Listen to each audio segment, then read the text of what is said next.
maintenant du GT Confiance numérique et sécurité, dont le président est Jean-Pierre Toile, directeur des relations industrielles chez GEMAL. Donc, bonjour à toutes et à tous. Eh bien, je vais vous présenter aujourd'hui les résultats de l'usine à projet du groupe thématique Confiance numérique et sécurité. Donc, juste en quelques chiffres, le groupe Confiance numérique et sécurité aujourd'hui, c'est près de 400 millions d'euros d'investissement en efforts R&D, c'est plus de 88 projets et surtout une usine à produits qui aujourd'hui est représentée tout à fait honorablement dans le book des projets avec 22 produits. Donc, nous allons illustrer cette dynamique usine à projet, usine à produits sur les 5 axes de notre feuille de route. Et je vais commencer par la dimension infrastructure critique. Donc, dans notre groupe infrastructure critique, nous nous intéressons aux problèmes de résilience des grandes infrastructures, aux problèmes de supervision coopérative, aux problèmes de virtualisation et aux problèmes de développement de nouveaux capteurs intelligents, en particulier toutes les problématiques de fusion de données.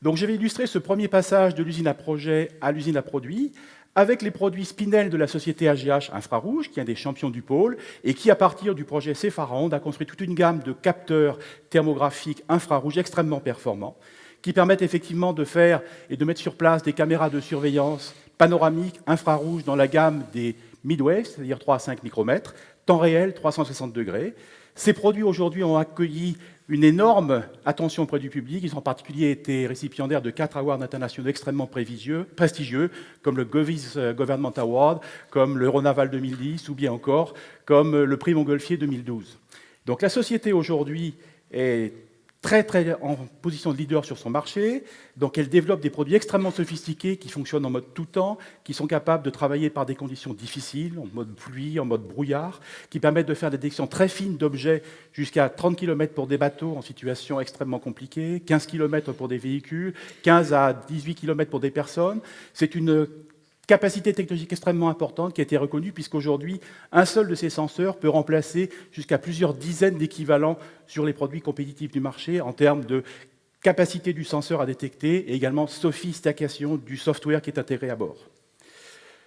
La société a développé considérablement son business. Elle a aujourd'hui près de 50 agents qui la représentent au niveau international. Elle a développé 85% de son chiffre d'affaires à l'international. Et aujourd'hui, les produits donc issus de cette usine à R&D représentent plus de 50% de son chiffre d'affaires. Donc, extrêmement belle réussite d'un des champions du pôle.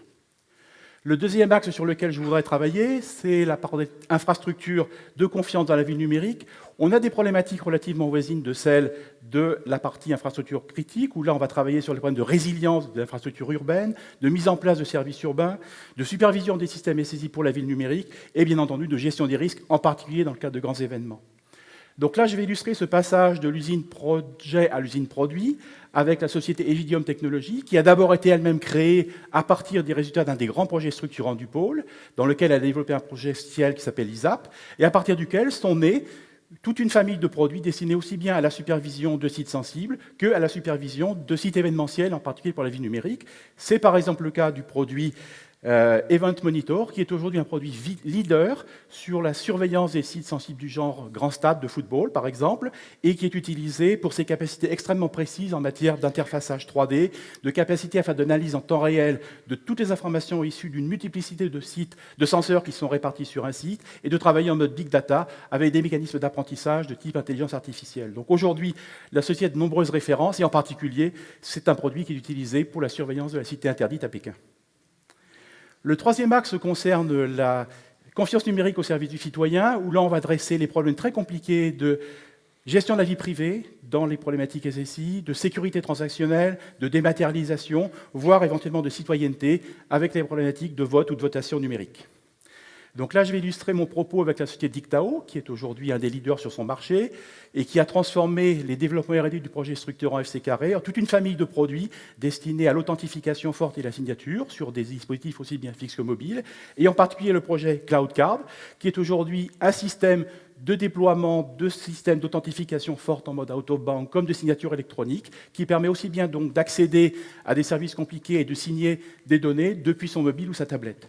Donc, depuis la création de cette société, les résultats du projet FC Carré lui ont permis d'accroître son personnel de près de 25 personnes dans les années 2008-2013 et d'accroître son chiffre d'affaires de pratiquement 100% depuis les années 2008. Donc, c'est un résultat très important et la société Dictao est également un des champions du pôle. Donc le quatrième domaine, c'est évidemment celui de la cybersécurité des grandes infrastructures, où on traite aussi bien des problématiques de cloud computing, de systèmes de paiement, de systèmes de télécommunication, voire les problèmes de sécurité dans les smart grids.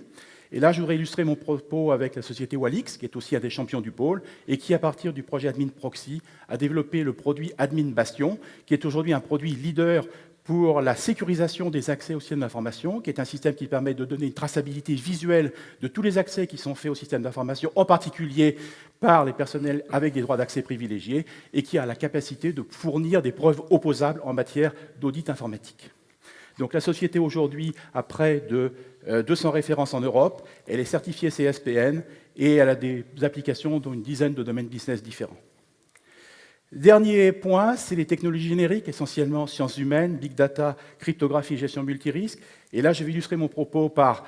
une activité qui est en fait relevant d'un des grands acteurs du pôle, qui est la communauté académique, qui a créé une spin-off à partir d'équipes R&D de Télécom Bretagne et de Télécom Paris pour développer un produit qui s'appelle Smart Stick Analysis et qui est un produit leader pour l'analyse de toutes les vulnérabilités potentielles dans les circuits de sécurité cryptographique utilisés pour des applications critiques et qui permet de faire aussi des analyses de contre-mesures et des tests de conformité dans les cadres FIPS et ISO.